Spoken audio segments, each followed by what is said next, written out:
dia. Começou a gravar essa aula, professora? Sim, então, bom dia. Nós hoje vamos ter a segunda parte, então, da conversa com a Rosane. E hoje ela vai falar da pesquisa dela, né, Rosane, do mestrado, da questão das mulheres. E até já tem uma questão para você, Rosane, que você pode já começar também pensando um pouco. Que no seu cartaz de divulgação eu coloquei mulheres negras em situação de refúgio. Eu não coloquei refugiadas porque não funcionava no texto, mulheres. Eu achei que ia ficar. Enfim, depois então você podia falar um pouco sobre se tem diferença falar em mulheres refugiadas ou em situação de refúgio, né? Que esse vai ser o tema. Então, a palestra, a conversa hoje vai ser mulheres negras refugiadas ou mulheres negras em situação de refúgio. Depois você poderia falar um pouco se tem diferença. Tá bom? Então, obrigada às presentes e temos até 11 horas para conversar aqui com a Rosane sobre as pesquisas dela. Obrigada, Rosane. Fique à vontade. Tá, eu vou começar com 3 historinhas porque me levaram a pesquisar refúgio, gênero e etnia, né? A primeira história começa com eu aos 8 anos de idade. Eu fui para um passeio na escola, numa fábrica de refrigerante famosa. E aí o que aconteceu? Eu tive uma intoxicação alimentar. Eu tive uma intoxicação em relação ao refrigerante. E aí eu fui parar numa internação, que essa internação durou quase 6 meses, né? E durante essa internação, como era uma criança muito observadora, eu comecei a perceber que eu era tratada muito diferente pelos médicos e enfermeiros nessa internação. Aí passa a questão do racismo estrutural na minha infância na área da saúde. Então, naquela época, não tinha o Estatuto da Criança e do Adolescente, que é uma luta, as pessoas têm que perceber que é uma luta, porque as mãezinhas não ficavam com os seus filhinhos durante a internação, elas ficavam na visita e iam embora e deixavam as crianças no hospital, e a luz apagava às 7 horas da noite. Então, a gente não tinha contato com mais nada, às 7 horas da noite a gente tinha que dormir. E nesse período, eu estava na fase da alfabetização e meus pais traziam muita revistinha, muito livro. E eu percebi que a minha cama já estava numa biblioteca, na cama do hospital. E nisso tinha uma menininha do meu lado que pegava meu livro à noite, pegava lendo. E nisso, num dia, eu dormi cedo, apagou as 7 horas, e essa menina pulou para minha cama do hospital. O que aconteceu? Ela veio falecer de madrugada, durante o período que a luz estava apagada, e eu só me lembro do médico falando assim: tira o corpo dessa menininha negra, tira esse corpo, vamos tentar tirar, porque ela ficou o corpo dela ficou duro, na verdade, com o meu corpo, e eu estava com muito tempo com soro, e então eu não conseguia entender. Aí no outro dia eles tentaram esconder da minha mãe, eu só vi a minha mãe aos prantos com o médico falando assim: olha, o médico, mas a sua neguinha, aí minha mãe sim, ela é negra sim, e eu vou tirar ela do seu hospital antes que vocês acabem matando. Então o racismo perpassa na minha infância pela saúde. E esses dias eu relembro sobre a questão do meu saber, o explicídio, né? Eu sou da periferia, sou de uma região que era conhecida como uma região de senzalas, de fazendas, né? Em Visconde de Itaboraí, que é um distrito. E aí o que aconteceu? Nesse período, eu fui saindo da periferia. Minha mãe era empregada doméstica, ela foi tirando eu da onde que eu morava, fui para Itaboraí, de Itaboraí eu fui para Niterói, e aí eu fui para uma escola onde a grande maioria dos professores, na década de 80 e 90, já tinham mestrado e doutorado, eram professores da UF, né? UF, o FJ. Então, eu já tinha professores que já tinham mestrado e doutorado já. E aí eu me lembro de uma época que eu estava muito feliz na aula de História, Geografia, era um ano que os professores eram brilhantes, traziam novidades para a turma, eu viajava na aula e ia ter uma prova, e nessa prova eu fiz resumo, eu escrevi, eu li. Chegando, né, no dia da prova, eu tirei 10 na prova. Era uma professora da UF de História. Depois ela descobri que ela dava aula na UERJ. E aí ela chamou um aluno, 2 alunos, e ia discutindo a prova com esses alunos. E nessa escola tinha muitos alunos brancos. Brancos mesmo. Eu era das poucas meninas negras retintas e periféricas. Embora seja uma escola pública, quanto mais você vai ao centro, né? Aí a gente tem Milton Santos, né? Quanto mais você sai da periferia e vai para o centro da grande cidade, você vê corpos embranquecidos, né? Corpos brancos. E aí o que aconteceu? A professora deu parabéns e eu fiquei muito feliz. Aí eu falei assim, ela falou que a prova estava excelente, a escrita. Um menino que era, nunca esqueça, era um menino branco, dos olhos azuis, muito branquinho, e falou assim para a professora: como é que você sabe que foi ela que escreveu? Como é que você tem certeza que foi ela que escreveu?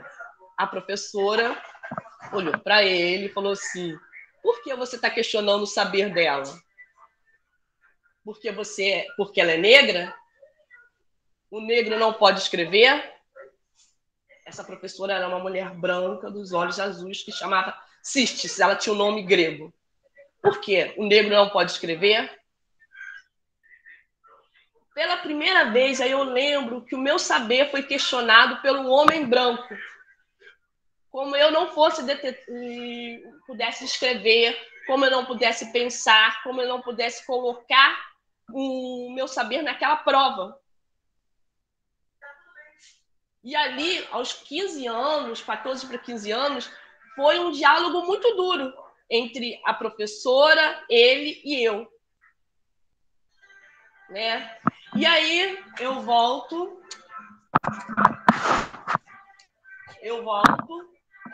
no tempo, e porque eu fiz mestrado e doutorado. Passei na universidade, nas 5 universidades, em cursos de mulheres negras, que eram pedagogia, serviço social, nutrição. Nutrição eu não consegui fazer porque era o dia inteiro. E acabo fazendo serviço social e acabo passando para uma universidade que é a UERJ, e depois antes de terminar a universidade, acabo passando no concurso público federal, porque uma amiga branca virou para mim e falou assim: Rosane, faça concurso público, porque realmente, quando você for trabalhar, ninguém vai ver sua cor de pele. E aí eu fiquei impactada, eu falei assim, não, eu vou fazer um concurso público. E aí eu passei no concurso público federal, e assim que eu terminei a universidade, eu já era empregada pública federal. Chegando no concurso público, eu já tinha viajado para tudo que era estado, uns 5 estados, eu era migrante, eu saía de Minas, eu trabalhava em reserva indígena, aí eu ia para Salvador, eu ia para Brasília e acabei em São Paulo. E aí em São Paulo eu tive contato com refugiados. Para quem pensa, os refugiados, eles chegam em aeroportos. A entrada deles é em aeroportos, né? Você pega um voo, né? Às vezes você pega um voo e não sabe para onde ir, né? No caso dos refugiados, né, africanos, eles pensam em ir para a Europa, mas as portas estão fechadas na Europa, né? E eles acabam indo para o Brasil. Ao chegar no Brasil, eles se deparam com o racismo. E na época eu trabalhava no maior aeroporto da América Latina, gente. Eu era assistente social do maior aeroporto da América Latina, uma menina negra. Eu cheguei lá com 30 e poucos anos, eu era uma mulher negra no maior aeroporto da América Latina, e isso deu um impacto muito grande. Não, quem é ela? Você estudou em uma universidade pública popular? Onde que você estudou? Como é que você chegou aqui? Né? É o questionamento do saber. Né? Como o meu saber, que era um saber como qualquer outro assistente social da época lá, não fosse também questionado. E aí, eu, trabalhando em Guarulhos, eu tive contato com tráfico humano e contato com refugiados. E eu me deparava com uma coisa muito impactante, que os refugiados, e principalmente as mulheres refugiadas, eram consideradas mulas. Você já estava... O que é o refugiado? Né? É aquela pessoa que sai do seu país em condições, fugindo de uma violação de direitos humanos, seja de gênero, né? Seja de grupos étnicos, sejam de questões políticas. Ele foge com a roupa do corpo, porque ele tem risco de morte. E o direito humano passa pela vida. O direito básico é o direito à vida. Então, eles fogem com a roupa do corpo, sem deixar toda a sua vida para trás. Toda a sua vida. E aí eu me deparei que muitos refugiados que chegavam no aeroporto de Guarulhos, eles eram considerados mulas. Primeiro, eram negros, mulheres negras, africanas,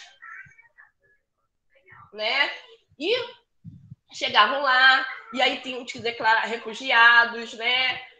Não sabiam a língua, porque muitos falam inglês, francês, né?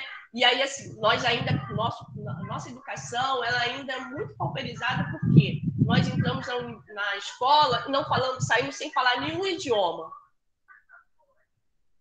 Né? E aí, como é que você vai concorrer na vida acadêmica internacional se você não fala inglês, francês, espanhol, né? E aí eu me deparei com isso. Voltando para o Rio de Janeiro, eu comecei a pesquisar. Eu lembro de um caso que me impactou, que era um rapaz congolês, que ele quase morreu porque ninguém falava francês e ele estava sem a insulina dele. E as pessoas achavam que ele estava com droga dentro do corpo. Né? E aí eu volto para o Rio de Janeiro, tento fazer um mestrado na área de serviço social, mas ainda... O que acontece? Quando você pesquisa a questão do refúgio, ela ainda é muito branca. O objeto de estudo é negro, mas os pesquisadores são brancos homens. Né? Ele está no campo das relações internacionais, ele está no campo da política econômica, ele está no campo do direito internacional. Então, assim, quando eu tentei trazer para o serviço social, foi difícil. E aí, o que eu fiz? Eu trouxe para políticas públicas e direitos humanos na UFRJ. Eu pesquisei e tinha esse mestrado, e era um mestrado que me contemplava porque era à noite. Né? Como eu era uma trabalhadora durante o diurno, e aí eu tive muita sorte, porque nesse período também a carga horária do assistente social diminuiu, era 30 horas semanais, então eu trabalhava de 8 às 2h30, e dava para fazer o mestrado. E aí o que acontece? Nesse período que eu fui fazer o mestrado, eu me deparei com duas questões. Mulher negra não pesquisa refugiados. Eu era pouca das que pesquisava refúgio. E me deparei com a questão de idiomas. Não falo francês, falo um espanhol, um portunhol e um inglês intermediário. Então, assim, eu me deparei com isso, e todos os livros eram espanhol e inglês. Né? E aí eu tive que ir para o espanhol e o inglês. E nisso eu começo a pesquisar, a entrar em grupo de pesquisa. Eu entrei em grupo de pesquisas da UFRJ. Eu comecei a participar da Acnu, que é uma agência internacional de refugiados. Né? Eu comecei a ler legislação internacional e comecei a participar de grupos de pesquisa. E aí, para fazer o meu objeto, eu vi que não dá para pesquisar todas as mulheres negras refugiadas, porque nós não somos únicas, temos uma diversidade. Por exemplo, a Rose não parece ter uma diversidade comigo, a Alessandra tem uma diversidade. Então, quando se coloca uma mulher negra, né, e principalmente uma mulher negra refugiada, há uma diversidade, né? Há uma diversidade na questão da mulher. E aí, o que eu fui pesquisar? Eu fui pesquisar mulheres negras, congolesas. Por que congolesas? O Congo tem uma guerra civil, mais de 20 anos. É uma guerra civil e tem uma história de violência muito grande, né? O Congo ele foi colonizado pelos belgas, e o rei Leopoldo, que era um rei que fez do Congo seu domínio, ele tinha castigos extremamente desumanos, bárbaros, de cortar as mãos, de violar os corpos, né, de colocar os crânios nas cercas, né?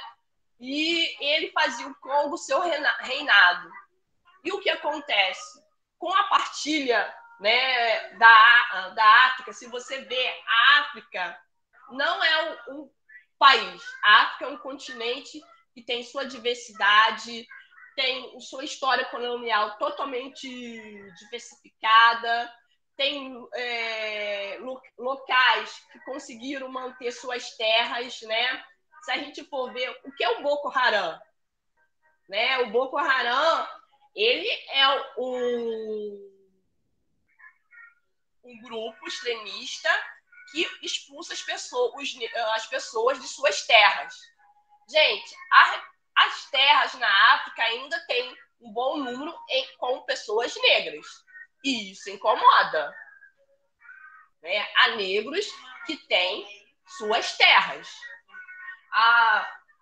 A Silva Federici, que fez aquele dos talibãs, ela deu aula na Nigéria, que é o contrário, né? A gente sempre pensa em dar aula na Europa, nos Estados Unidos, e ela fez o inverso, ela foi dar aula na Nigéria. Uma mulher branca foi dar aula na Nigéria.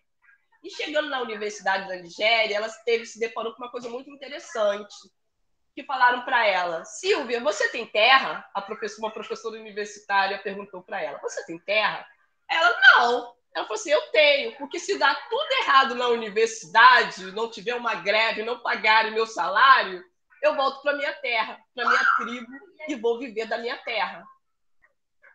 Então, assim, a terra na África é uma coisa que incomoda muito o grande capital, o capital financeiro. Então, o que há? Armar grupos extremistas que expulsem os agricultores das suas terras, né? E aí o que acontece? O Congo tem uma questão muito grande de uma herança colonial de violência. E essa herança colonial, aos poucos, foi se tornando milícias, né? Se você for ver, o Congo tem várias milícias, tem 2 milícias. E essas milícias, elas acabam expulsando as pessoas que trabalham com a questão de direitos humanos, que trabalham a questão de gênero, porque ainda o número de violência sexual no Congo belga é muito grande.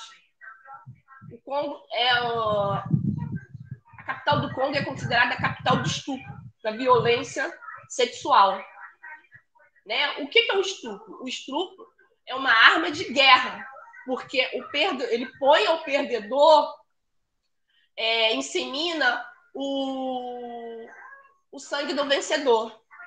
Aquela mulher vai gerar, muitas vezes, um bebê, né, que é o bebê do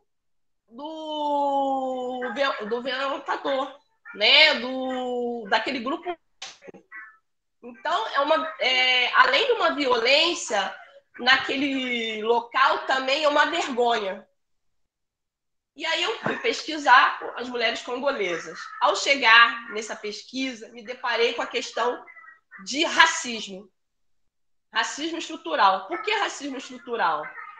Quando você chega, uma mulher africana, ela chega no Brasil, ela tem uma imagem muito diferente do Brasil.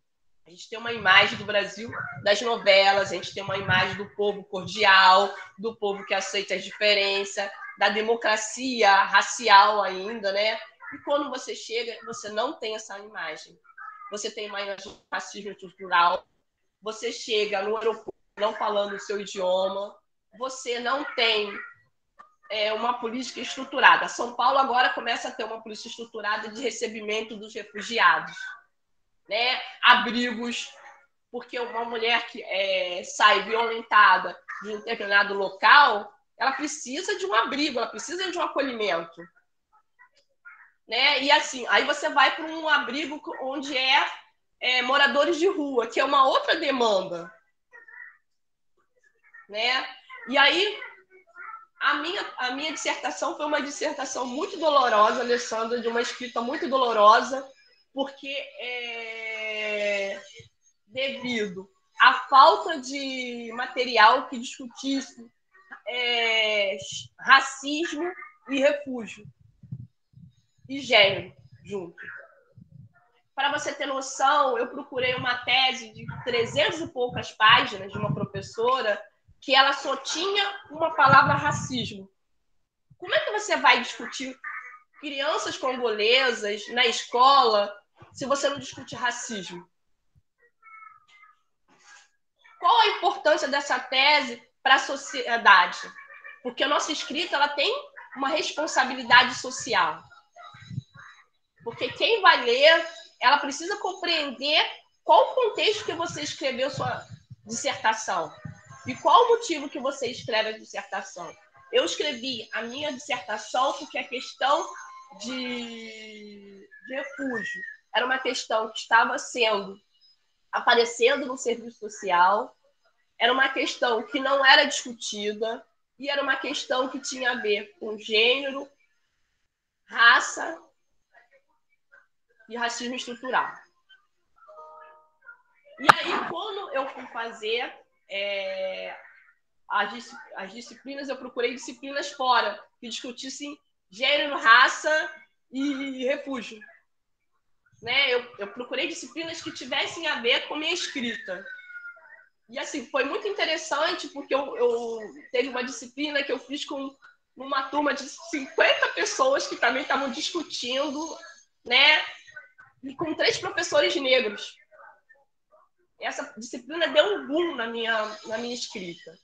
E no período que eu também fui escrever, eu comecei a perceber que a escrita negra, né, ela não é valorizada. A escrita do pesquisador negro não é valorizada. Né? Eu me lembro que no meio da minha tese eu tive um adoecimento mental, porque assim, eu falava assim, caramba, eu estou pesquisando e não tem nada, não tem um escritor que fale sobre racismo estrutural em conjunto com refúgio, mulheres negras. E aí eu fui numa palestra do professor Kambangele, que é do Congo belga, né? E aí ele falou assim, na palestra, vocês não podem ficar doentes, porque vocês precisam estar ocupando espaços nas universidades públicas. E pense que essas universidades públicas também não são valorizadas lá fora. Ele falou assim, você acha que uma USP é valorizada lá fora? E ele conta quando ele foi para a USP, falaram assim, por que você não vai para a Sorbonne? Por que você vai fazer lá na USP? Lá numa universidade. Então, o nosso saber, e aí eu procuro também trazer uma escrita decolonial, uma escrita não colonizada, né? Desconstruir essa escrita colonizada, né? Fazer uma bibliografia de mulheres negras, uma bibliografia que tem interseccional e uma bibliografia decolonial. Né? Trazer esse saber que já tem aí, que está sendo construído ao longo dos anos. E aí uma coisa que eu também, quando eu fui pesquisar na Caritas, é a fala dessas mulheres.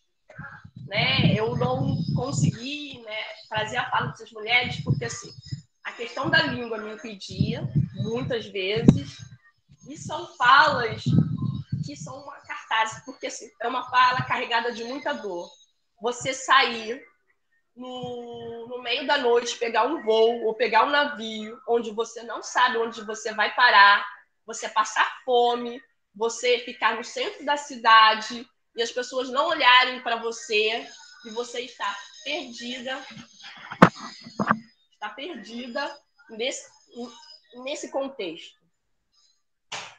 Né? Quando você pesquisar o outro, a gente tem que ter muito cuidado para não trazer nossas noções de ética, de moral, né? Você ali é um pesquisador e você tem que dar um lugar de fala ao seu objeto de estudo, o sujeito. Você tem que dar ali na sua escrita, você tem que dar fala àquele sujeito que é invisibilizado, é calado, né? Eu me lembro que esses dias eu vi que alguém lá na Colômbia, que está recebendo refugiados haitianos, pegou minha dissertação para ler. Eu falei assim, caramba, será que essa pessoa vai achar da minha escrita? Que está lá na Colômbia, né? Será que ela vai ser importante para essa pessoa? Pesquisar refugiados, mulheres, gênero, etnia e refúgio. E aí, eu tenho uma...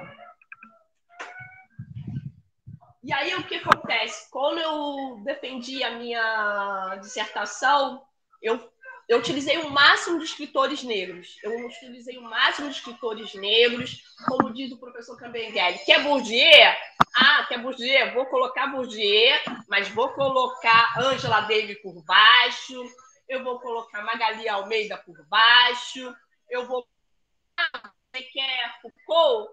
Você quer Lacan? Você quer esses escritores? Mas eu vou colocar Cambenguele, que fala sobre o Congo belga, eu vou colocar Joilson Marques, eu vou colocar Renato Nogueira, eu vou colocar esses também. Vou colocar o que você quer, mas eu vou colocar dialogando com esses colocar teóricos negros dialogando com teóricos brancos. Até chegar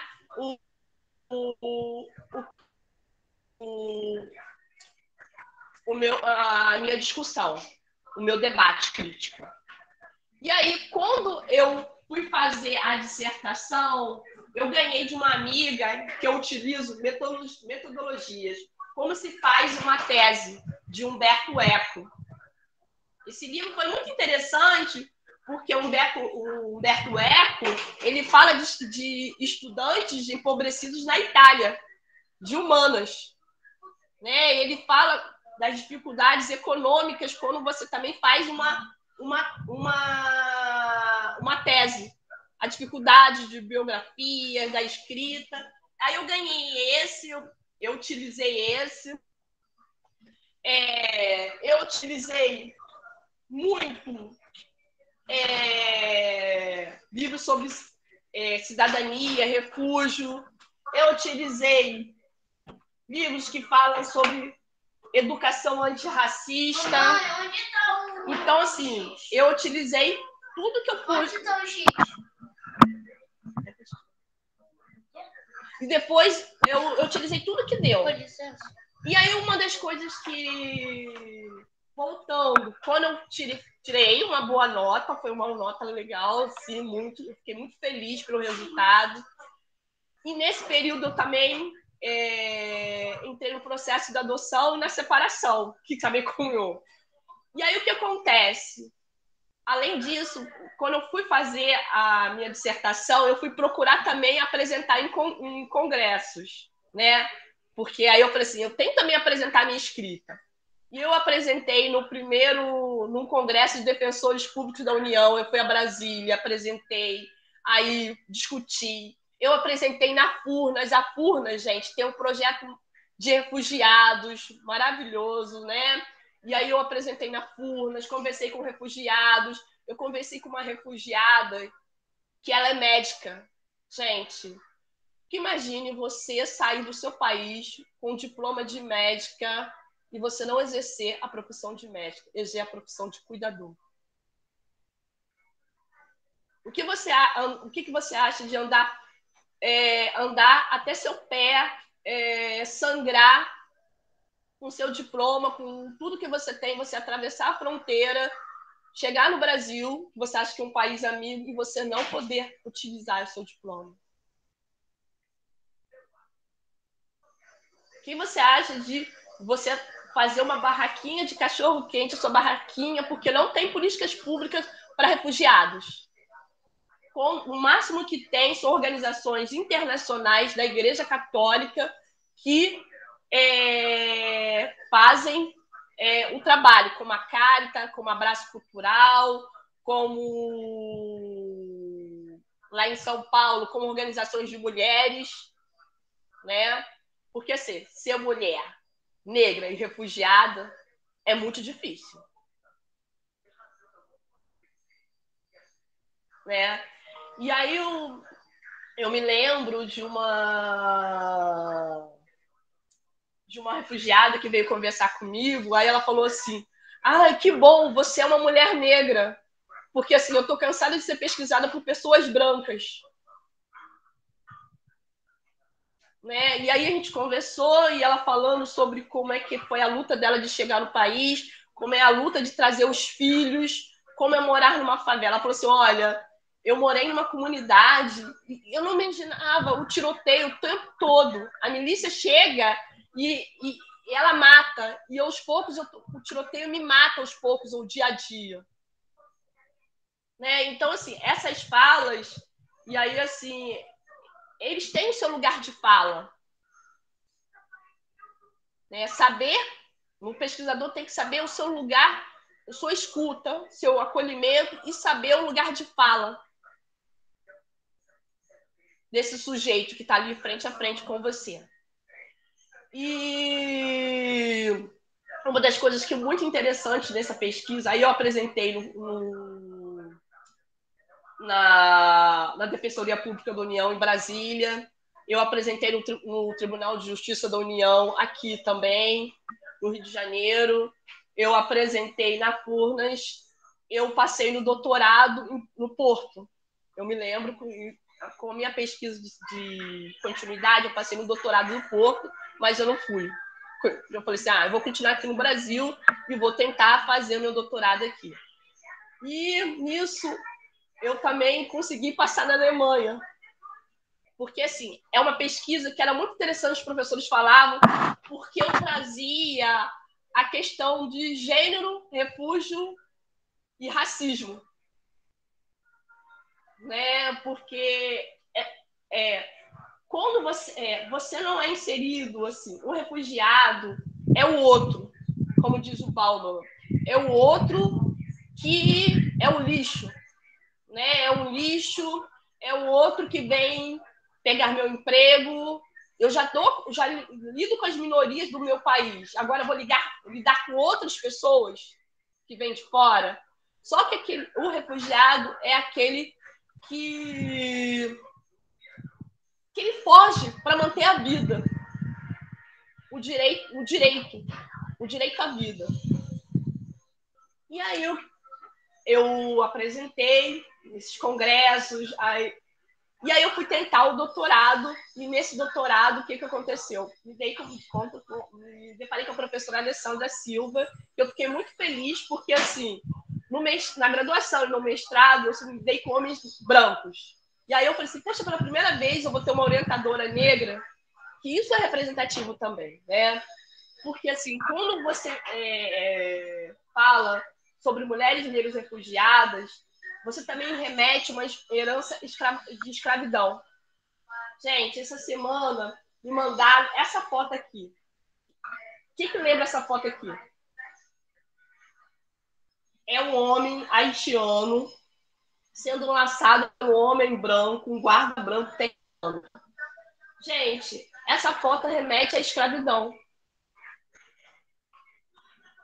O que ele quer? Ele quer viver com dignidade. E a única coisa que ele tem, que ele não larga, são 2 sacolas com suas roupas e documentos. Essa foto aqui, ela correu o mundo porque, assim, ela remete ao passado de escravidão. Ela remete à questão racial. Não tem como escrever sobre refúgio, pessoas refugiadas, se não falar sobre racismo. E principalmente com refugiados negros, sobre escravidão. Né? E aí o que acontece? Eu fui conversar com a professora Alessandra, a gente conversou, e aí eu dei uma dica, que é uma dica que eu comecei a pesquisar. Já estou no grupo mandei lá para os Estados Unidos, para a Universidade de Londres, né, um e-mail pedindo ajuda, por quê? Eu vou pesquisar escrita migrante e reescrita escrita migrante e escrita refugiada. O que é um migrante? O migrante, ele migra para um outro país em relação busca de oportunidades econômicas, educação, oportunidades, ou talvez um sonho. Você migra para um amor, para um sonho. O refugiado, não. Ele migra pela vida. Ele sai do seu país fugido pela vida. E aí o que acontece? A Alessandra falou assim, vamos falar sobre escrita migrante e escrita refugiada, formação e identidade na afrodiáspora. Né? E aí, quando a gente foi fazer, a Alessandra falou assim, Rosane, vamos escolher 3 escritoras, vamos escolher as escritas refugiadas, quem escreve escritas refugiadas, quem escreve escritas migrantes. E aí, na nossa surpresa, eu fui pesquisando, existe, gente. Na Espanha existe um departamento de pesquisa escrita migrante e refugiada. Na Argentina existe um departamento que na universidade escreve escrita migrante e refugiada. Nos Estados Unidos, na Alemanha, porque é um objeto de estudo que ele ultrapassa fronteiras. Desculpa, Rosane, te interromper, mas acredito que no Brasil não tenha, né? Para variar, só um comentário. Assim, ela tem um que tem parceria com a Argentina, né? Uma professora que faz parceria com a Argentina, com a Graxon, né? Graxon. E aí o que acontece? E aí eu fui pesquisar e escolhi 3 escritoras, né? Uma das escritoras que eu escolhi, vamos lá, foi a Chalotique Mukasonga, que ela é assistente social. Ela lançou agora o Bom Diploma. Ela só escapou da morte do conflito Hutus porque ela estava estudando na França. Ela só escapou da morte. Imagine você receber um telefonema dizendo que toda a sua família sofreu um genocídio, foi morta, e você não poder se despedir. E aí ela disse que escreve, e ela é assistente social, eu fiquei muito feliz. Ela escreve para não enlouquecer, ela disse que começou a escrever para não enlouquecer e para as pessoas não esquecerem dos horrores do genocídio. Então, assim, ela é uma das escritoras que vai ser a Bienal do Livro esse ano, vai ser sobre a escrita, né, dessas mulheres negras, que elas ultrapassam as fronteiras do saber, porque elas escrevem sobre racismo, elas escrevem sobre xenofobismo, gênero, educação, migração e refúgio. Temas tão atuais. Então, eu escolhi a Solatique para falar sobre escrita migrante, né? Eu escolhi outra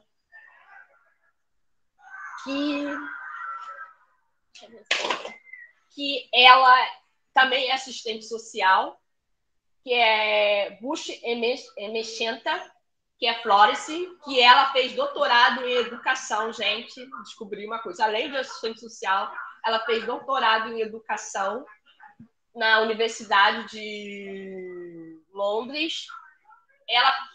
ela casou aos 16 anos, ela lutou pela educação, já porque na Nigéria, ela nasceu no norte da Nigéria, então só ia para a escola os homens. Então, assim, ela lutou pela educação, ela migrou para a Inglaterra e ela descobriu o racismo lá na Inglaterra, a violência de gênero.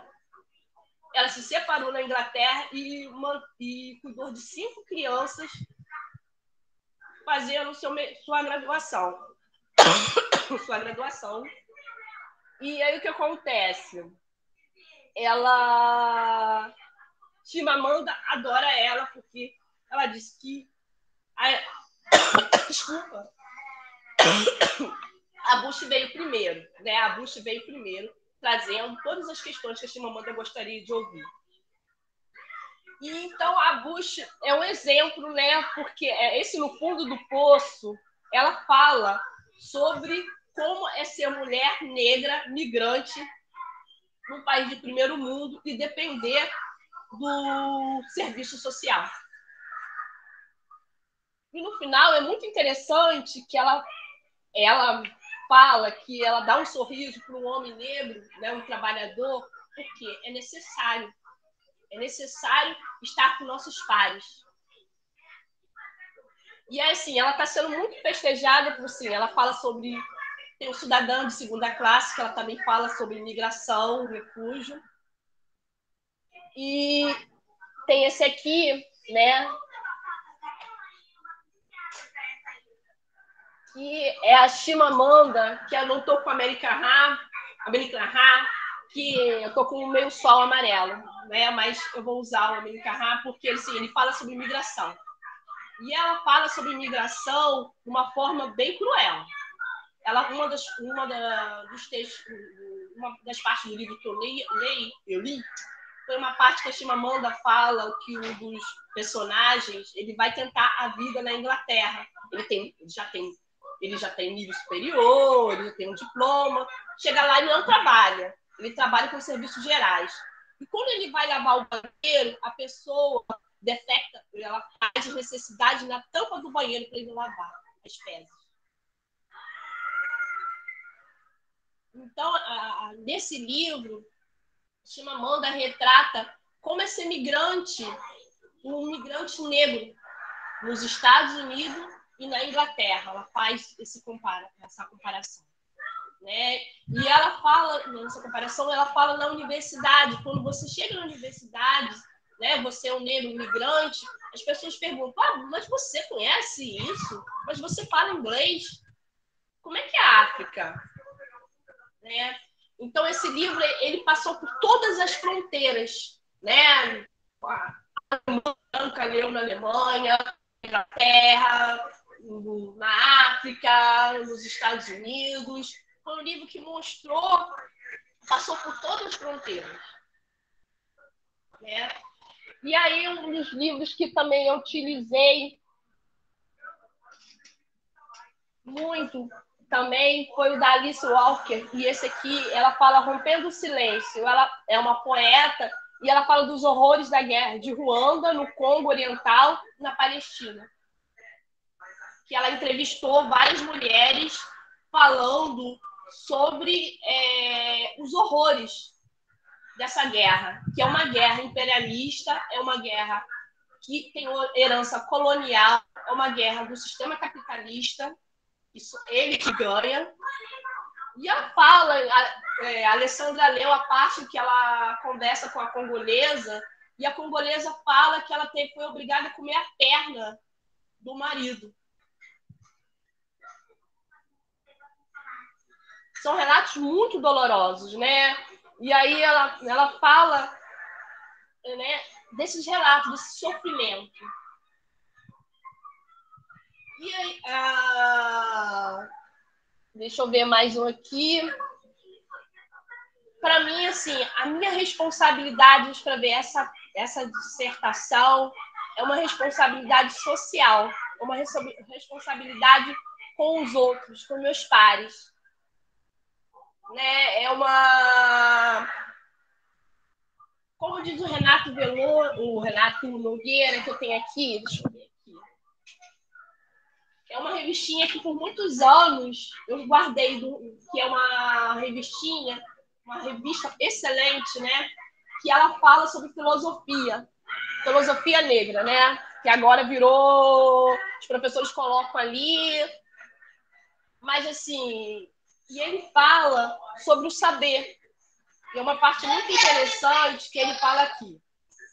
É importante observar, né? A discussão agora seria a seguinte: como o racismo antinegro tem muitas dimensões, e não só a dimensão estética, é preciso debater a dimensão epistêmica, que seria a recusa que os povos africanos, povos negros, são produtores de conhecimento válido. Uma das grandes questões do racismo antinegro é justamente invalidar os percursos intelectuais dos povos, que foram historicamente subalternizados nas relações de colonização. A minha defesa inicial talvez seja muito mais simples, não só minha, mas dos autores que precisam circular mais no ambiente acadêmico e pelo grande público em geral. Então, assim, a nossa responsabilidade como mulher negra, né, como intelectual, né, porque agora eu me digo, eu sou uma intelectual. Eu sou uma intelectual negra. A Rosa é uma intelectual negra. A Alessandra é uma intelectual negra. Todas que estão aqui, a Rayane é uma intelectual negra, né? Todas que estamos aqui somos intelectuais. Nós estamos produzindo um saber. E esse saber vai circular. Ele precisa circular. Ele precisa ser repassado e escrito. Como nossas narrativas. Então, assim, pesquisar mulheres congolesas, né? Eu pesquisei mulheres congolesas, Alessandra. Foram mulheres congolesas, porque, assim, nós temos uma diversidade cultural, étnica, social, né? Nós temos uma diversidade. Então, eu defini, a minha pesquisa de dissertação foram mulheres negras, congolesas. Por que negra? Ah, mas congolesa é negra.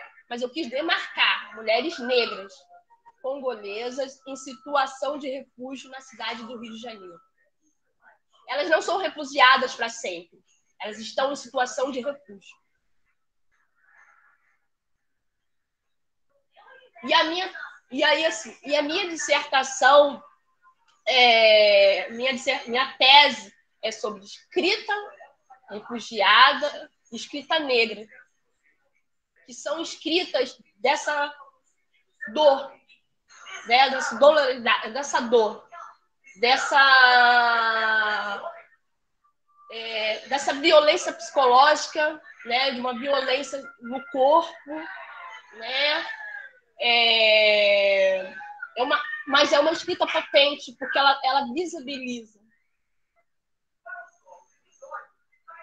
Potente muito, porque até agora o capitalista quer essa escrita, porque ela leva dinheiro. Né? Por que a nossa escrita agora ela está sendo começou a ter uma visibilidade? Porque a gente sabe agora como produzir. Né? Esses dias um amigo produziu um livro, e aí assim, a pessoa, não, eu quero saber como é que é o seu livro. Não, porque a gente tem as redes sociais.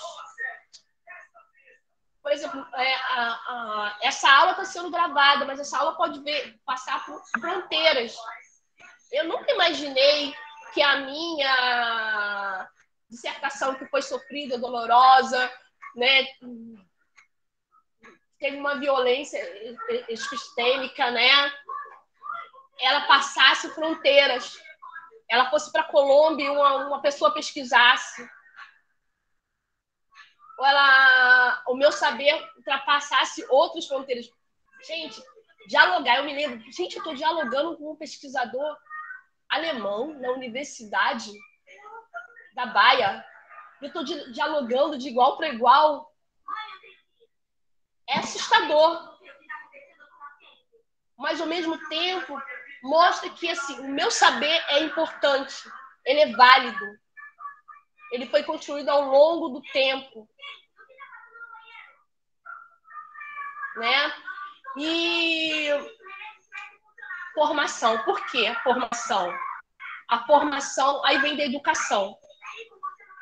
Muitas pessoas, elas saem, elas migram para ter uma formação e voltar. Outras não voltam, né? Audre Lorde migrou para a Alemanha, formou lá um coletivo de mulheres afro-alemãs. Ela ficou 9 anos na Alemanha. E ela trabalhou a questão de raça, racismo, gênero. Ficou 9 anos na Alemanha. Audre Lorde, Angela Davis migrou para Paris, ficou um tempo em Paris, depois na Alemanha com Mancuso, pesquisando. A Angela, a biografia dela, ela fala como é que era migrar na Alemanha, como é que era na França. O professor Kabengele migrou para o Brasil, né? E trouxeram os seus saberes, suas escritas, sua formação. E por que identidade? Aí eu trago uma coisa muito interessante que eu li esses dias. É assim: a ancestralidade é a memória coletiva, é a habilidade de preservar a si mesmo nesse mundo que é maior do que você.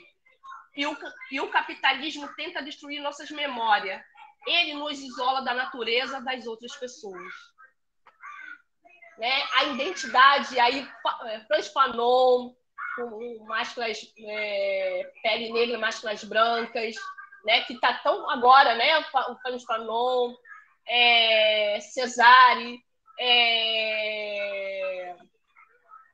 o Stuart Hall, né? Porque assim, o Stuart Hall, para quem não sabe, há um conflito muito grande de imigração na Inglaterra.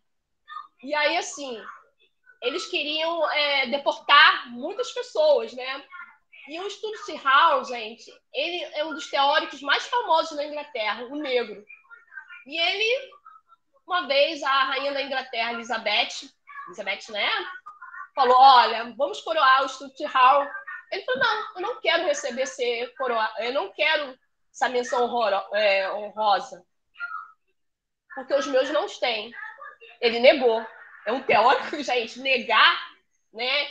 Então, assim, se negar essa migração, está negando os teóricos que estão lá, que são teóricos que vieram dessa migração, na Martinica. E aí teve um pedido de desculpa da Inglaterra a esses imigrantes. Né? Então, a identidade ela é muito importante. E afrodiáspora, porque nós vivemos uma eterna diáspora. É uma eterna diáspora que nós vivemos, né? Nós negros, né? Isso aqui é uma afrodiáspora. Porque, assim, a gente sabe, né, que existem vários tipos de imigração. Você pode migrar com o seu passaporte J. Todo mundo sabe que é o passaporte J, né? É o passaporte de pesquisador. Você pode migrar com esse passaporte e você estará bem lá na universidade com seu passaporte J. E quem não tem um passaporte J? Eu me lembro que eu fui pesquisar, eu estava pesquisando um negócio na Austrália. Era uma pesquisa, né? Eu estava pesquisando sobre migração, sobre refúgio, migração. E aí eu fui pesquisar no serviço social lá, eu mandei lá um e-mail, falei para a universidade lá de Adelaide, mandei o meu inglês capenga. Aí ela me mandou um documento.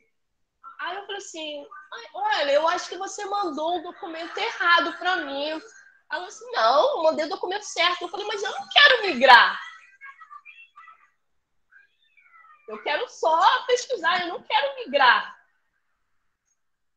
Porque, assim, existe também muito interessante que uma pesquisadora ela Camena Negra, ela pesquisa refúgio no Canadá, que a imigração no Canadá ela é uma migração feminina, porque os corpos femininos são corpos dóceis. Né? Você pode ser uma negra e migrar no Canadá com nível superior e numa fase de fertilidade, que você possa ter filhos lá. Porque são corpos dóceis, são corpos que eu posso domesticar. Né? A gente fala com Léndra Foucault. E aí, o que acontece? Está sendo muito importante esse momento de pesquisa, de escrita, para mim, né, que é uma escrita solitária também, porque assim, não tem a questão da biblioteca na universidade, né, de eu ir. E aí, então, é uma escrita que eu tenho que ser fonte, porque assim, é uma escrita que depois a pessoa vai ler, então ela tem que ter esse conhecimento correto. E porque também é o outro, né? E esse é um sujeito, é um humano que está ali nessa escrita. E para fechar, né, que já vai dar 11 horas, Toni Morrison, né, que ela é a única negra que ela é vencedora do Nobel de Literatura. Uma vez uma amiga falou assim, poxa, a gente só escreve de madrugada. Ela está fazendo uma dissertação, a outra está fazendo um doutorado, conversando, né? Poxa, a gente tem que parar de romantizar nossa escrita de madrugada, porque é uma escrita cansativa, depois de você cuidar de filhos, cuidar de casa, de trabalhos, aí você vai escrever de madrugada, né? Onde quando todo mundo está dormindo de madrugada. E aí eu lembro que essa reportagem, que ela é bem antiga, eu acho que essa reportagem deve ter uns 10 anos que eu guardei, e ela fala que a Toni Morrison começou a escrever depois de uma separação. Ela teve que cuidar dos filhos, e aí ela trabalhava com literatura na universidade, né? Nunca era titular, e ela começou a escrever, aí ela começou a escrever de madrugada, quando seus 2 filhos estavam dormindo, ela escrevia. Mas é uma escrita, às vezes, muito penosa e solitária. Né? Como escritores, né, negros que não recebem o prêmio falam que o prêmio é muito solitário. Né? Porque a nossa produção é muito solitária às vezes. Então, assim, é isso, né? Pesquisar. Por isso que eu estou pesquisando. Por mim, por outras mulheres negras, para aqueles que não tenham visibilidade, mas que eles têm vozes próprias, que eles possam ter vozes próprias, que utilizem a minha escrita como instrumento de luta, de conhecimento, de direitos, né? Educação é um direito humano, um direito básico humano. Viver é um direito básico humano, que nos é negado o tempo todo, né? Nos é negado, nós negros, o tempo todo. Ontem saiu uma pesquisa sobre, deixa eu estar aqui, né?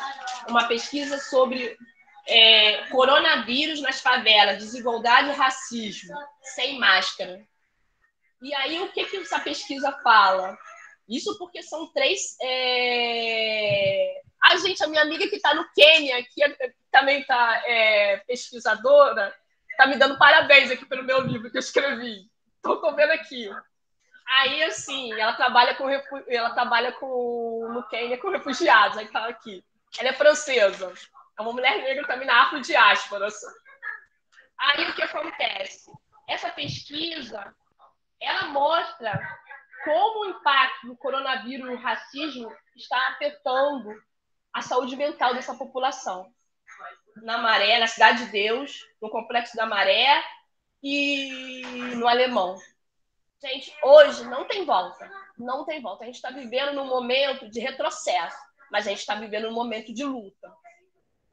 Porque o racismo, onde você não imaginava, as pessoas estão discutindo na sua linguagem a questão do racismo. Não é eu, aí as pessoas percebem que não, o problema não é com ela, mas uma estrutura organizacional da sociedade brasileira.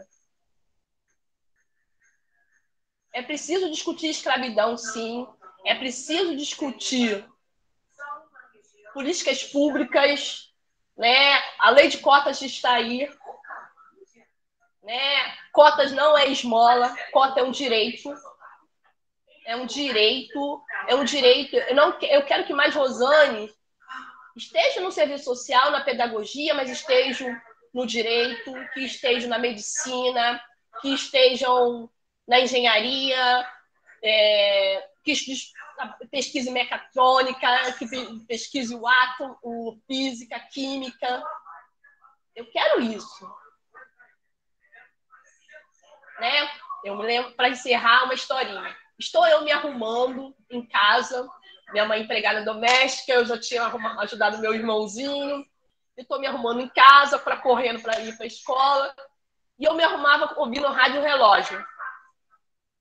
São 6, não sei quantas. E a rádio relógio dava aquelas informações, e aí a rádio relógio dá uma informação. Segundo pesquisas, não sei o que, a população negra vai desaparecer em torno de... Deu um período. Aí eu olho assim, olho para o meu irmãozinho pequeno, olho para mim. Ai, eu vou desaparecer?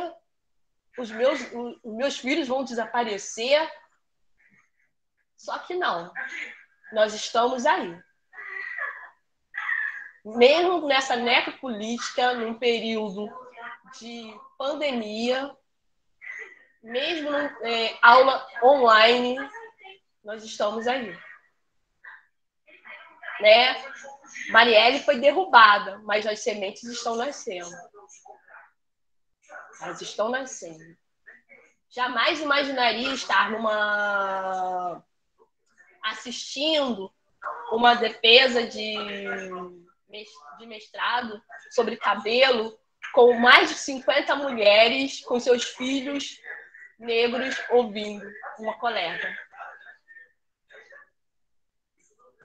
A luta continua e a luta é constante. A classe trabalhadora não tira férias. A classe trabalhadora negra jamais vai ao paraíso. Obrigada. Obrigada, Rosane, foi ótimo. Ainda bem, né, que a gente está gravando, porque quem não pôde estar aqui vai poder assistir depois. Eu acho que né, realmente é uma aula que a gente poderia até ficar mais tempo discutindo, mas a gente não tem esse tempo, infelizmente. Mas Rosane ainda está ainda no início do doutorado, então ainda vai ter muita oportunidade de compartilhar, né, conosco suas experiências e um compromisso, Rosane, que a gente tem que estabelecer aqui, é que Rosane lançou o livro, né, durante a pandemia, assim como eu também. A gente precisa lançar esses livros presencialmente, né, Rosane, quando a gente voltar, eu não sei quando, talvez ano que vem. Alexandra, eu fico muito feliz nesse momento, apesar de retrocesso, de uma política genocida, mulheres como eu. Você sabe que o mercado editorial é um mercado de racista, que ele está numa estrutura de racismo estrutural, né? Mas nós estamos rompendo barreira. O fato da minha filha ler o seu livro é um rompimento de barreira. O fato de uma amiga comprar o seu livro porque minha filha tirou uma foto na internet e ela gostou, é um rompimento de barreiras. É fissuras. A gente ainda não está rompendo as barreiras, a gente está criando fissuras. Mas olha, exato. Eu gosto de datas, né, Rosane? Então, eu acho assim, não sei se você tem essa disponibilidade, o que vocês acham, mas talvez dezembro a gente consiga fazer uma ocupação lá na Concha da Marielle, porque eu acho que a gente vai ter que fazer essas retomadas, viu, Rose? Nos espaços abertos, assim. Então, talvez a gente possa fazer já que pode ser jogo de futebol, né? Porque eu, né, torço para o Vasco, inclusive, né? Mas acho que as imagens que eu vejo, né, das pessoas aglomeradas nos estádios, Eu acho também que a gente pode começar a organizar também ações de ocupação também em torno da educação. Então, talvez a gente possa fazer uma ocupação lá na Concha para lançar nossos livros, um esquema de roda, não sei. Estou deixando aqui Rose aqui com essa... Porque Rose eu já vi que já ocupou algumas vezes lá a Concha, então talvez Rose tenha experiência aí de logística, né, Rose? Depois a gente pode conversar. Então, Rosane faz o dela, eu faço o meu, a gente faz lá algo do grupo, entende? Do nosso grupo, porque eu acho que algumas de vocês nem se conhecem pessoalmente. Então, eu posso te deixar, Rose, com essa incumbência de você organizar essa ocupação, vamos chamar de ocupação. E aí a gente vai fazer, né? A Rosane leva o livro, né, para conversar, tal, e a gente convida a turma do PPP. Eu pensei em algo em dezembro, como um fechamento desse ano. Acho que em dezembro todo mundo já vai ter tomado segunda dose, inclusive quem for da turma. Nosso grupo mais aberto para a turma de PPP que quiser participar, né? E para quem vocês quiserem chamar também. Eu acho que na Concha não tem problema, né? A gente chegar ali e tem espaço para fazer. E ao ar livre, todo mundo estando de máscara, eu acho que não tem problema fazer uma pequena aglomeração. Ok. Né? Eu acho que... Agora, só um comentário sobre Toni Morrison, que eu tenho lido bastante Toni Morrison, e tem um documentário, não sei se você já viu o documentário dela, The Pieces of I Am, não sei se você conhece esse documentário, mas também os livros dela, e em algum lugar eu li ou eu vi que ela diz que isso ela já estabelecida, né? Não na época que ela tinha que matar um leão por dia para garantir o sustento dela e dos filhos, mas num certo momento ela já relativamente estabelecida, ela diz que escreve de manhã, não de madrugada. Ela diz que passa a escrever de manhã, e isso é muito interessante. E eu também sou assim, eu escrevo de manhã, porque a escrita é a primeira coisa que ela faz no dia, que ela fazia, no caso, ela já falecida. Então, quando ela deixa de escrever de madrugada, porque ela não tinha tempo em nenhum outro momento, ela não dormia e acabava usando aquele horário ali para escrever, quando ela está relativamente estabelecida, ela escolhe o horário da manhã e a escrita como prioridade dela. Então, a primeira coisa que ela fazia era acordava, né, e escrevia. Acho que ela dizia a partir das 5 da manhã, eu também acordo esse horário. E eu tenho um pouco essa característica também de ficar mais inteligente de manhã, eu digo isso, não, de manhã fico mais inteligente, mas não é só isso. É porque o que a gente faz de manhã é a nossa prioridade, é o que a gente, né, coloca em primeiro lugar. E a gente tem que ocupar esse direito, a gente tem que ocupar isso, né? Escrever no melhor horário para a gente. No meu caso, meu melhor horário é de manhã. E simbolicamente é o que eu coloco em primeiro lugar. Mas tem gente que prefere escrever em outros horários, né? Enfim. Mas eu acho que isso nos é negado. É isso que eu queria te dizer, Rosane, que para Toni Morrison poder dizer que que quando era para ela escrever de manhã e que ela gostava, ela já tinha, acho que ganha até prêmio. Então, é uma luta conseguir o que eu vou dizer que é a autonomia, né? Enquanto intelectuais brancas e brancos têm isso de uma forma muito tranquila, como diz lá um texto da Virginia Woolf, um quarto todo seu, algo assim. Eu fiquei pensando em Carolina, que morava numa casa de um cômodo só, com os filhos e todo mundo, num cômodo só. Quanto mais Carolina ia ter um quarto só para ela para escrever. Né? Então, é isso. Carolina e uma escritora branca, como que as desigualdades são gritantes e ainda assim nós temos Carolina sendo né, uma escritora, uma intelectual, apesar de não ter tido nenhuma condição como essa europeia vai ter, ou essas europeias, essas né, mulheres brancas também no Brasil, como uma Cecília Meirelles, não Cecília Meirelles e Carolina, né, as condições de Cecília Meirelles e as condições de Carolina. Né, e ainda, sem nada, Carolina conseguia escrever com papéis que ela encontrava. Então, como que para a intelectualidade negra se estabelecer, tem que tudo isso que você acabou de relatar, não tem direito a uma pátria, não tem direito a uma casa, não tem direito ao reconhecimento do seu diploma. Então, é isso, né? Ser intelectual negro já desde... É a coisa da luta, né? Da resistência, não tem muito o que Eu vou ficar aqui no diletantismo. Não é muito uma coisa de intelectualidade negra, o diletantismo, não é muito uma escolha. Né? Enfim, são só, né, algumas questões aqui. E eu gostei muito quando você colocou a questão das mulheres em situação de refúgio, porque eu concordo com isso, eu acho que é, assim como não existem pessoas moradoras de rua, as pessoas estão em situação de rua, a gente também tem pessoas em situação de refúgio, porque não é uma questão natural, né? Ser refugiado não é. E é algo que é transitório, e que deveria ser transitório, né? Então, né, e claro que é um direito humano também, o abrigo, né? O refúgio é um direito humano, a educação é um direito humano. Então, o seu tema é muito rico, eu acho que a gente poderia ficar aqui discutindo, né, a manhã inteira. Eu acho que você tem muito potencial, inclusive, de pensar aprofundamentos no exterior. Espero que você consiga, né, que a gente tenha aí, você está correndo atrás de bolsa, eu sei, e seria ótimo para o seu projeto se você conseguisse ir para outro país, né, para fazer um sanduíche, né? Enfim, se eu não conseguia, eu tenho no governo federal 3 meses para estudar. Aí eu vou utilizar esses 3 meses. Só para fechar, professora Alessandra, eu tenho me apaixonado muito pela escrita. Escrever é muito glorioso para nós mulheres negras, né? Porque, como eu contei, o feminicídio do nosso saber acontece muito cedo, nos ciclos mais cedo. Mas, ao mesmo tempo, eu vi que quando criança, escolhi muitos livros bons, né? Eu me lembro, assim, também livros de escritores bons, brancos, né? Eu me lembro que eu era apaixonada pela Clarice Lispector, num conto que a felicidade é secreta, porque a felicidade, para mim, mulher negra, é uma felicidade secreta, onde a Clarice conta que ela ia buscar o livro na casa da menina, de uma classe social, e a menina massacrava toda hora, dizendo que o livro não estava lá, que o livro ia, né? Que era uma forma de... Que a Clarice também foi uma pessoa que fugiu da guerra, né? Os familiares fugiram da guerra, ela era judia, ela fugiu.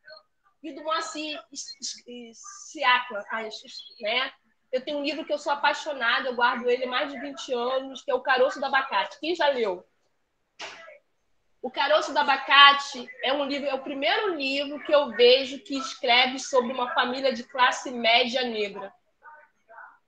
Moacir escreve e ele fala sobre racismo, muito interessante nesse livro, que ele fala assim, que ele, né, o personagem, ele morava fala sobre racismo e educação. O menino negro morava num bairro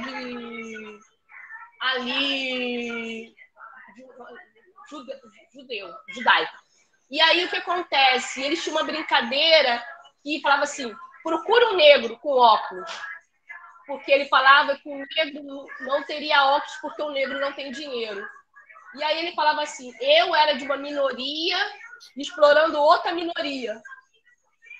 E aí tem uma parte que ele era uma escola católica e entra um menino negro. Só que esse menino negro, ele, judeu, ele tinha uma bolsa. Esse menino negro pagava a escola. E isso ele ficou muito interessado em saber, porque esse menino negro era filho de um economista. E aí ele relata, quando ele chega nessa casa de classe média, de uma população, de uma família negra, o pai era servidor público, de alto escalão, e ele falou assim, aqui eu perderia facilmente o jogo dos óculos, porque esses negros, né, eles têm dinheiro, eles têm educação. Né? Então, assim, ele retrata um negro numa forma que ele deveria estar, educação. E ele fala sobre as minorias. Né? Nós somos maioria no Brasil, mas ele fala que naquele espaço de uma escola branca, elitizada, ele era judeu, minoria, e aquele menino negro era minoria. E eles precisariam se juntar. Então, assim, há livros muito bons. Há uma literatura muito boa aí, né, que os jovens precisam ler. Esse livro, para mim, está na estante. Como o livro que eu tenho.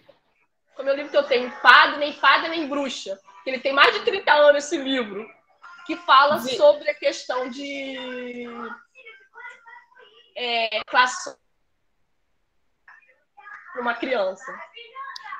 Só para as pessoas da turma, né, até porque algumas já saíram, mas várias indicações de leitura aí para trabalho final, inclusive, né, porque a disciplina, Rosane, tem um trabalho final, então você está dando várias dicas aí de leituras que elas podem ler e fazer, né, porque a ideia é pesquisa, mas como que elas vão pesquisar também durante essa pandemia? Então, estão começando, né, você está no doutorado, mas essa turma está na graduação ainda, então você está dando várias dicas aí de leituras que elas podem fazer, inclusive, o trabalho, né, final da disciplina. Então, obrigada aí pelas indicações, né, que você está dando aí para a turma, né, porque é importante fazer compartilhar, né, compartilhar leitura, caroço de abacate, ela deu algumas, desde o início, né, Chimamanda, ela falou vários livros aqui, a Alice Walker, vários livros que foram indicados aqui pela Rosane, que é importante vocês, né, pensarem em um e ler e fazer o trabalho. Muito obrigada, Rosane. A gente poderia ter até um terceiro encontro, mas acho, né, que no momento, esse formato não dá, que isso também fica muito exaustivo para todo mundo. Mas a gente vai fazer, né, Rosa? A gente vai fazer a ocupação, a gente vai ter os lançamentos aí, a gente vai voltar aí a ter, pelo menos dessa forma, né, pelo menos eventos assim, com planejamento para a gente poder trocar, inclusive, nossos livros e tal. Eu estou com livros aqui para dar para o grupo que eu ainda não consegui e tal, então eu acho que é importante a gente ter... Você está com o meu, né, Rosane, que você disse que tem um livro para me dar, do seu. Tô então, sim. Eu estou cobrando. Então é dezembro, hein? Dezembro a gente faz tipo isso, assim, um piquenique. Piquenique na concha. Posso, professora Alexandra, rapidinho? Claro. Não sei como é que está o funcionamento da universidade, mas aí, se não puder na universidade, a gente faz uma contraproposta de alguma praça, assim, mais central. Eu pensei no seu quintal. Queria que você fosse oferecer o quintal. Não, se todo mundo quiser vir para a minha laje, é sempre muito bem-vinda. Eu vou na laje da Rosa. Ainda dá para ter comes e bebes. Você não vai lá na Concha? Eu vejo os vídeos seus, você não está na Concha fazendo? Na Concha... então aquilo foi antes da pandemia. Então foi antes. Foi antes. Eu não sei. E a gente não sabe como é que está o funcionamento dentro do campus, né? Não, está tendo lá vacinação, está sendo vacinação ali na Concha, né? Mas teria que ter, né, comunicar a prefeitura, aquelas coisas todas, eu acho, né? Se não for possível, a gente pode fazer não é porque acho que para a maioria ficaria meio longe. Assim, o mais centro que acabaria sendo a UERJ mesmo para todo mundo. Né? Tem a opção aqui de Niterói também, aqui no Niemeyer, aqui, que é aberto. Tem algumas praças também que a gente pode ocupar, que são históricas. Tem a Praça do Meia, com Leandro Meia, que também legal. Coisas legais aí. Sim, então vamos ver. Mas eu acho assim que essa questão de voltar ao UERJ é uma questão de tempo, voltar espacialmente a ocupar. É uma questão de tempo, provavelmente da forma híbrida, né? Não da forma como era antes, mas talvez uma coisa híbrida e tal. Mas eu já estou me preparando para... Eu só tenho dúvidas se esse ano a gente ainda volta dessa forma. Não, esse ano não. Esse ano não tem condições. O PAI 3 está rolando, a gente não volta esse ano. A gente deve voltar dessa forma híbrida em março. Esse é o meu palpite. É isso. Março. Da forma híbrida. Vamos lutar para isso, porque tem que ter garantias, né? Exato, não dá para voltar sem segurança. Condições sanitárias, exato, né? A questão das pessoas estarem vacinadas, eu acho que realmente tem que exigir isso, porque tem gente que não vai estar se vacinando porque não quer, não porque não tem vacina. Tem gente que não está se vacinando porque não quer, vamos dizer isso. Né? Por conta de nós sabemos o quê. Então, é preciso pressionar também para que essas pessoas se vacinem, porque senão a gente nunca vai conseguir controlar. Mas é isso, brigadão, Rosane, foi ótimo, muito, muito instigante realmente o tema que você escolheu, acho que você vai fazer uma tese bastante promissora mesmo, um tema realmente fascinante, então parabéns pela escolha aí. E obrigada. Tá? Então eu vou interromper aqui a gravação e por hoje, né, nós estamos liberados, não eu,